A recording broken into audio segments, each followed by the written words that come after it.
ஹாரா 2024 தமிழ்ல தியேட்டர்ல வெளிவந்த ஒரு சஸ்பென்ஸ் கிரைம் த்ரில்லர் மூவி. மோகன், அனுமோல், சாருகாஷன் மற்றும் பல இந்த படத்தில் நடிச்சிருக்காங்க. இந்த படத்துடைய கதையை பார்த்தரலாம். படத்துடைய ஹீரோ மோகன், அவங்க ஒய்ஃப், அவங்க பொண்ணு இப்படி கோயம்புத்தூர்ல ஒரு ஜாலியான ஒரு லைஃபை வாழ்ந்துட்டு இருக்காங்க. அவங்களுடைய பொண்ணு காலேஜில் ஒரு மிகப்பெரிய ஒரு சம்பவத்தால் சூசைட் பண்ணிக்குவாங்க. இது வந்து சூசைட் இல்லை, ஒரு மர்மமான முறையில் வந்து கொலை செய்யப்பட்டிருக்காங்க அப்படிங்கிற விஷயம் மோகன் அவங்களுக்கு தெரிய வரும். உடனே மோகன் நேரடியாக களத்தில் இறங்குவார்.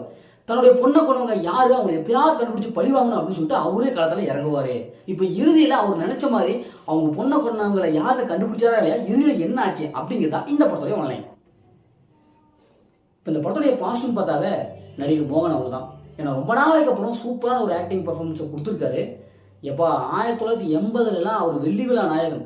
அவர் நடித்த படம் எல்லாமே ஹிட்டு தான். கண்டிப்பாக எப்படி அவர் நடிச்சிட்டாருன்னா, படம் நடிச்சுன்னா அந்தளவுக்கு ஹிட் அடிக்கும் அப்படின்னு சொல்லிட்டு அவருக்குன்னு ஒரு தனி ரசிகர் கூட்டமே இருந்தது.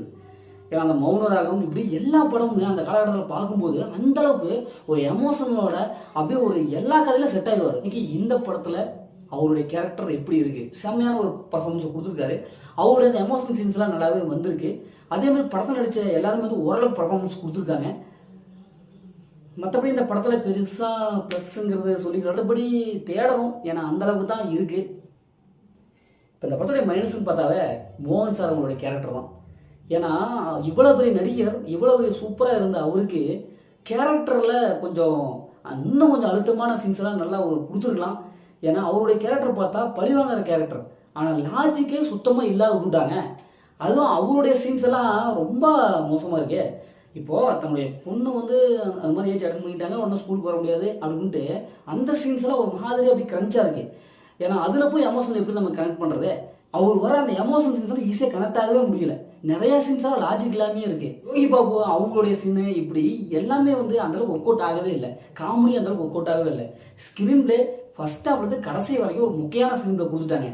படத்தில் அடுத்தது என்ன நடக்கும் அப்படின்ட்டு நம்ம கெஸ் பண்ணவே தேவையில்லை. என்னடா இது இப்படி போயிட்டு இருக்குது படம், இவங்க என்னதான்டா சொல்ல வராங்க அப்படிங்கிறது தான் இருக்குது. அது செகண்ட் ஹாஃப்ல எல்லாம் பார்த்து பழக்கப்பட்ட அதே சீன்ஸ் தான். நிறையா சீன்ஸில் ஓவர் டோஸாக இருக்குது, நிறைய சீன்ஸ் கிரன்ச்சாக இருக்குது. ஸோ என்னையா இது, எப்பேற்பட்ட ஒரு நடிகர் அவருக்கு போய் இது மாதிரி ஒரு ஸ்க்ரீன் பிளேவில் இப்படி கொடுத்துட்டாங்க அப்படின்னு தான் நம்மளை வந்து பதற வைக்குது. கதை வந்து பார்த்து பழக்கப்பட்ட அதே கதை தான் இருந்தாலும், கதை வந்து பழைய கதை இருந்தாலும் ஸ்க்ரீன் பிளேவாவது நல்லா ஒரு சூப்பரான ஸ்க்ரீன் பிளே கொடுத்துக்கலாமா இல்லையா, அங்கேயும் கோட்டை விட்டார். முதல்ல இந்த படத்தை வந்து ஃபேமிலியோட பார்க்கலாம், கண்டிப்பாக ஃபேமிலியோட பார்க்கலாம். படத்தை அந்த மாதிரி எதுவுமே இல்லை. இந்த படம் எப்படி இருக்குது, சூப்பராக சும்மா இருக்கா. இந்த படம் ஒரு ஒன் டைம் வாட்சபிள் மூவியா அப்படிங்கிறது தான் இருக்குது.